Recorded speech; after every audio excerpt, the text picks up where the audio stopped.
Historians of the Middle Ages have been exploring issues related to sex and sexuality. Because it was a society that was both very different from ours in many respects and very similar to it in many other ways, the European Middle Ages are particularly fascinating. Due to our ancestry in medieval European culture, we have inherited many of their concepts, yet use them extremely different in modern Western culture. As a result, it allows for some extremely unique and interesting comparisons.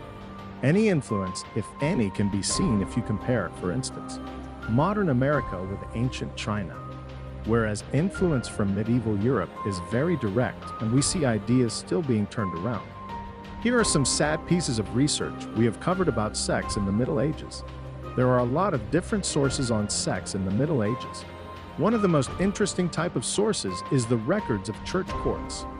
In Western Europe, the church was responsible for any laws affecting personal morality. Those cases would end up in the church courts rather than secular courts, and in many jurisdictions in the later Middle Ages, we have records from the church courts. These documents are intriguing because they offer a glimpse into people's lives. We have witness evidence, for instance, when a person says they are married but their spouse says they are not. Before a priest had to officiate a marriage, this was the period. Even if they were meant to be done directly outside the church, the marriage was still legal even if it wasn't. Therefore, a lot of people got married informally, and when that happens, it's much simpler for one person to insist that it was a genuine marriage and for the other person to insist they aren't genuinely married.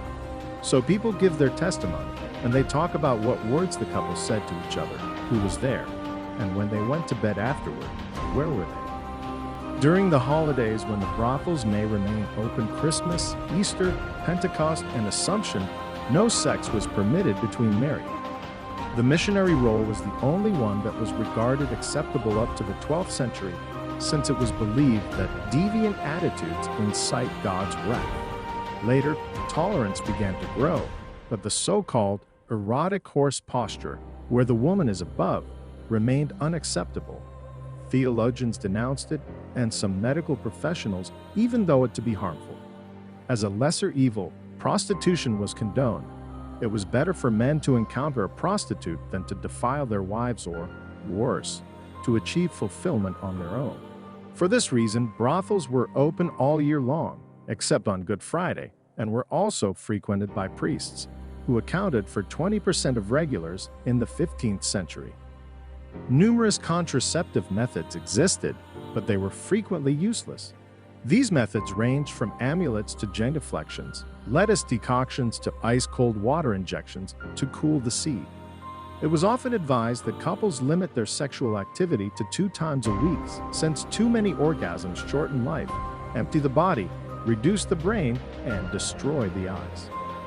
Priestly chastity was not as highly regarded as we might imagine. When a disgruntled wife questioned Bishop Hugh of Lincoln, he offered the following solution. Do you want your husband to rekindle his ardor?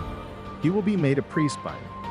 A man's enthusiasm ignites the moment he is ordained as a priest. According to Platina, a humanist and papal librarian from the middle of the 15th century, this act must be avoided when one has an empty stomach and is very hungry, as well as when one is full with wine or other forms of meat. So when is the appropriate time?